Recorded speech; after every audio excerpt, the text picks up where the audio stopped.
Parang yung gunting ko mapuro lang. So ito yung mga San Francisco natin. Kailangan na rin i-trim, no?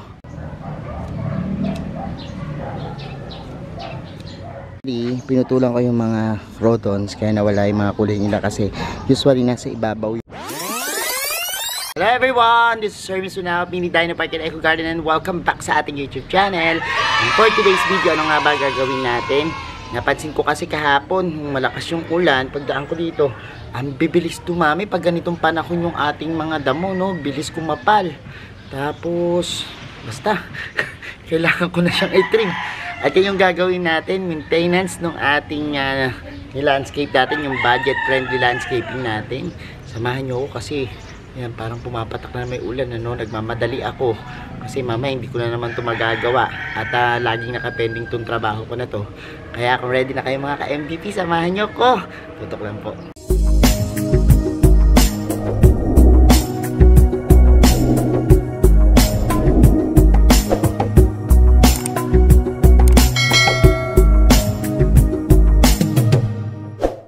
And we're back mga ka-MVP. Ayan na nga po. At ngayong araw na to, inihanda ko na itong ating gunting. Yan.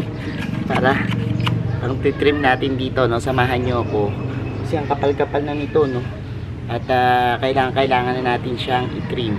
So, ito, inihanda ko na yung gunting natin. Simulan natin. Ito na nga.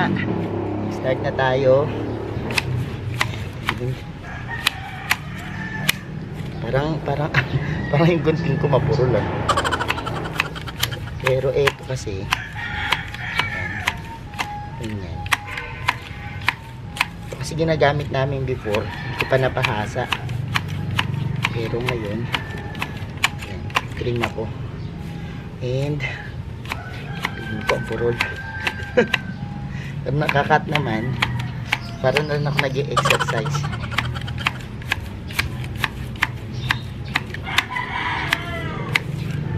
Parang kailangan gunting na, no, yung gamitin natin. Anyways, lagayin ko muna. Pero ayun, napuputol naman. So, tsagain lang. Nakakapal na kasi ito eh.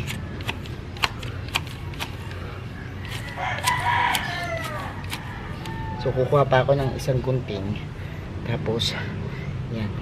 Titignan natin ano. Pero nakita ko kasi meron pa ako ditong ibang mga halaman na dapat ikat. Makita ko sa inyo.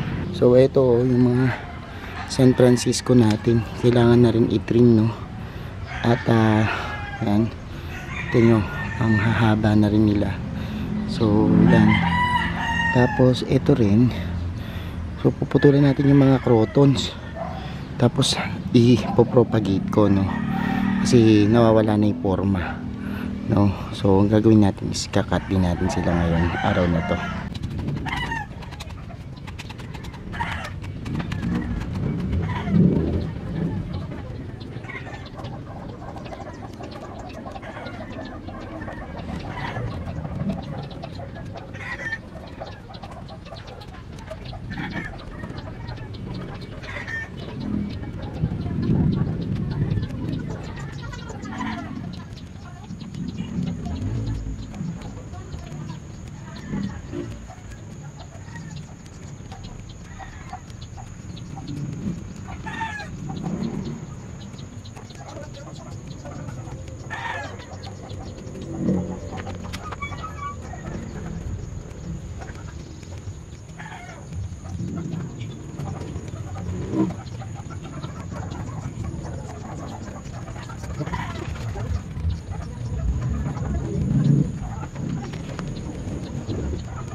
So ayan, hinto muna tayo kasi parang feeling ko lumalakas na yung ulan, ano. Tapos may kulog-kulog pang kasama. And siguro tigil muna tayo. Actually hindi ko na pala nagamit to kasi ang purol. Or baka hindi siya pwede talaga sa damo, no. Mas okay kung sa mga matitigas siya ipang titrim, ano. Kaya ang ginamit ko na lang dito sa Bermuda itong gunting. Kaso nga lang ang sakit to. Tingnan nyo, nagpaltos yung kamay ko, ang bilis makapaltos. Dahil pala nilagyan ko siya ng mga protection. Anyways, tigil muna tayo. Tutuloy na lang natin to kapag tumigil yung ulan. Pero pag hindi, bukas siguro ng maaga gagawin ko to.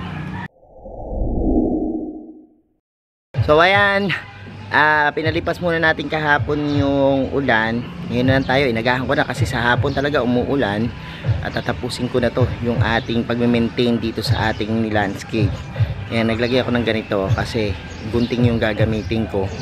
And tara, samahan nyo na ako. Baka mamaya umulan pa.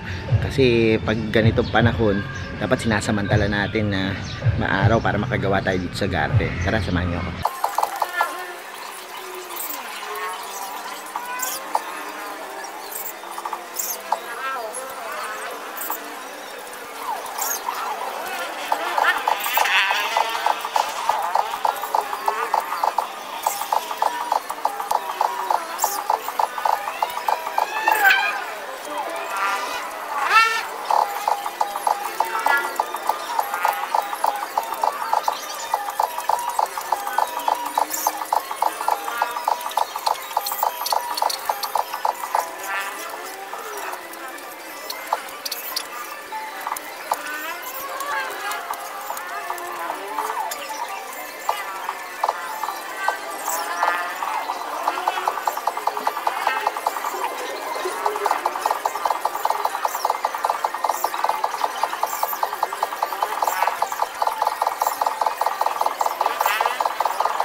Ayan, natapos na namin. Winawalis na lang na for finishing. Pero meron pa tayo, meron daw siya nakita dito si Baby Nina.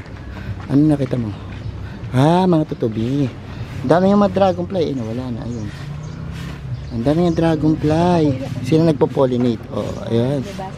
Mga tutubing karayom yan eh. Yung mga tutubing karayom, lumilipad. Mailap eh. Hindi ko makuha na ng video. So, ayan.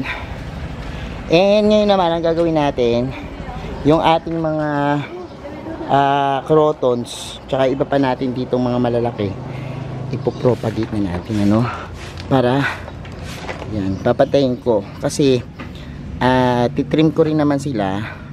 Dahil ngayon nga, mabilis silang lumaki. Nawawala na yung forma nito kasi tingnan nyo. Look. Diba nawawala na yung forma. Tapos yung hindi nag-survive yung nandoon namin kasi nalalaglagan ng mga duhat. Yung mga ganito. Ang gagawin namin, lalagyan na namin, hulipan namin. Total tag-ulan naman yung mabubuhay ang kagad. So ito muna ang gagawin natin. Kakat lang natin ng ganyan. Look hanggang dito. Yan. Doon. Sa ito pa. Yan. Pantay-pantayin lang natin. Para lang matrim sila, no? Magkaroon ng bagong forma. Yan. Tapos huwag nyo tatapon yung mga natitrim nyo ha, kapag natitrim kayo ng crotons. Kasi mamaya kasi may gagawin tayo dyan. And ito pa. Tignan natin. Trim lang tayo ng trim. Papantayin ko lang tong mga to. Yan. Samahan nyo ako.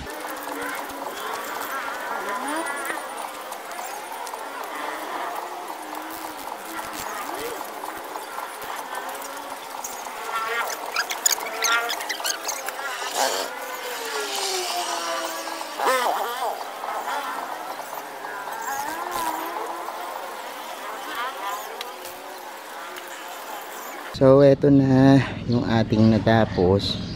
Actually, pinutulan ko yung mga crotons kaya nawala yung mga kulay nila kasi usually nasa ibabaw yung mga kulay. Pero popropagate natin tsaka tutubuan naman yan, gaganda uli yung mga kulay.